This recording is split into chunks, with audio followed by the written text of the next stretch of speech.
Yeah, again, talking about a coke oven, they were called beehive ovens because the inside was round and dome shaped, and they had one door and then an opening in the top where they were filled, and then of course it was brought out, and they burned coal for 72 hours, and I can't remember the tonnage. Maybe they put in 6 and got out like 2 or 3. Again, I can't remember my facts on that part of it, but there were actually hundreds, probably even thousands of those that operated in Wise County from probably 1890 up until, again, 1973. And sadly enough, to the best of my knowledge, there's not a one that was preserved that somebody can actually go see one of them. And again, that's a shame. Yeah, it is a shame. And of course, the coke was used in steel manufacturing pretty much. And again, it was a grueling job. Some of the old guys said it was like a hell on earth. You know, I can only imagine. It was so hot around those things, and of course, like, there's stories told about people going amiss that probably fell in, and you know. And those were mostly African American men working those. Yeah. That's, a lot of times that was our job, was working the coke ovens and the coke yard. Yeah, because that was bad. Yeah. Yeah. Oh, you got so much. I'm going to scan here because somebody will watch this and go, oh, I wonder what this is, or oh, I remember that. Look at all those jars.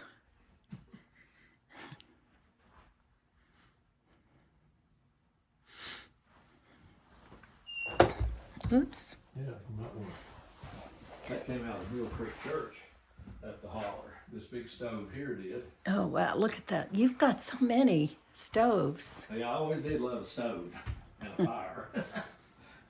So. What does that sign say? That tells. Stove from Mill Creek Church. Yeah. Burnt Sanders. Yeah, and there's the date that he gave it to me. 8/24/91.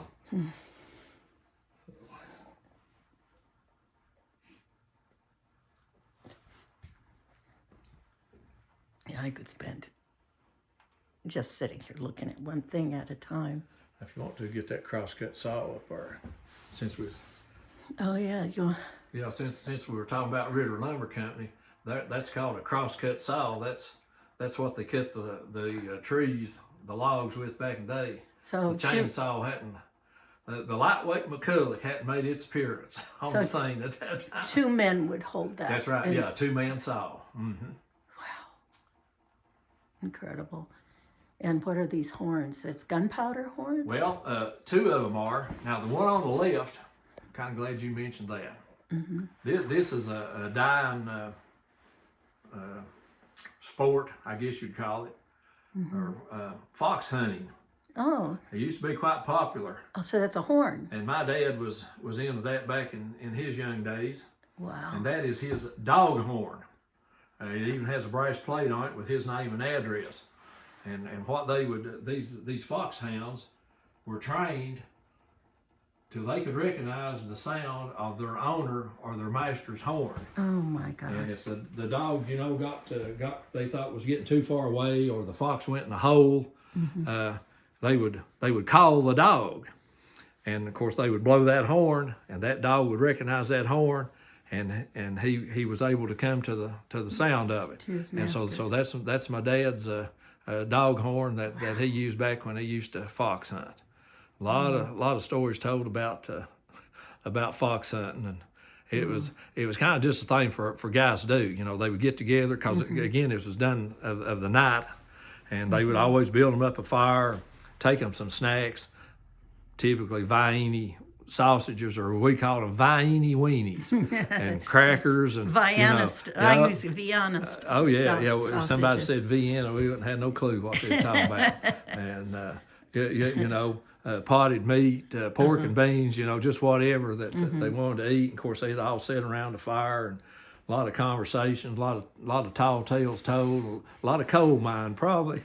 Yeah, probably. Sitting around those fires, and the thing of it was now to listen to the dogs run, and of course whoever's dog was out front, they called it in the lead. You got the bragging rights. Yeah, you know, yeah, boy. So yeah, listen to that, boys. That's my hound out there. And This life has changed so much. and sometimes there would be some pretty heated arguments about whose dog was actually in the lead, you know, because but now most of them, they could recognize their dog. They called it its mouth, which was its bark, and they knew which one it was. Wow. Yeah, Dad used to tell a lot of stories about his fox hunting days.